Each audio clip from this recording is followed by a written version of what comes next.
You know, Tourette's is really good at getting you into some very strange situations.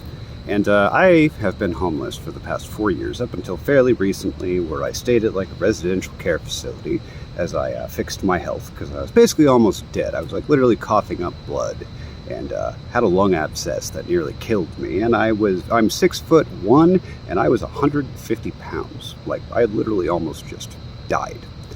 Because nobody was helping me. But then finally, I got into something called Full Service Partnership, which is a wonderful program that is funding an independent living home I stay at. Now, this is where the interesting situation happens.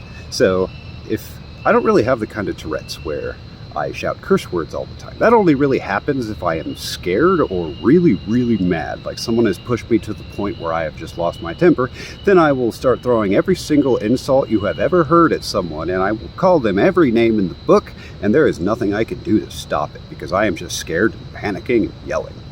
And there's this guy who stays at the independent living place, who takes drugs constantly, which you're not supposed to. And then he bullies and manipulates stuff out of disabled people. His name's Elijah, by the way. If I find out his last name, I'll put it on here too, because you don't get to bully disabled people and not be known.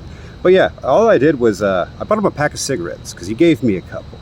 And then he started trying to make deals with me and do that jail bargaining, homeless bargaining thing. And I saw it immediately, and he also just like wouldn't leave me alone. Like, he'd come up to me and with my headphones on and start talking to me about nonsense. Until I gave him a cigarette, and then he'd go away. See, he was basically just trying to annoy a cigarette out of me. And then his friend and him would not leave me alone, and were doing things on purpose to trigger my OCD, basically just making giant messes. And the only thing I did was tell them to leave me alone after I figured out they were losers. And they're both on probation. They've both been in and out of jail their entire life. But they're both cowards, because I will get stressed out and yell at them. Then they won't say anything back. They'll act tough right up until a guy with Tourette's who's 6'1" is yelling at them. And then they'll kind of just shy away and go tattle, and then they'll try and make me look bad. But it doesn't work, because I've been so kind to everybody who works at the facility that I have now actually gotten someone fired at the facility who basically, I finally lost my temper and panicked and snapped in my bedroom. And I was just shouting at the wall at the top of my lungs, trying to get shit out, because I was mad.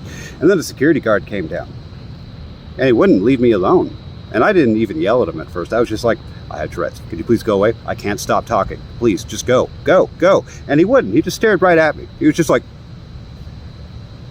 And then the supervisor came over and started telling me that she was going to kick me out because I called him retarded. And yeah, I am retarded. I'm allowed to use that word. And yeah, she got fired. And the security guard this morning tried to power trip on me, and I had to threaten to try and get him fired too, so he might be fired. And now I am just scared to go home, sitting in a park, and I'm going to stay out here until the 10 o'clock curfew. That is how my week has been. I'm stupid.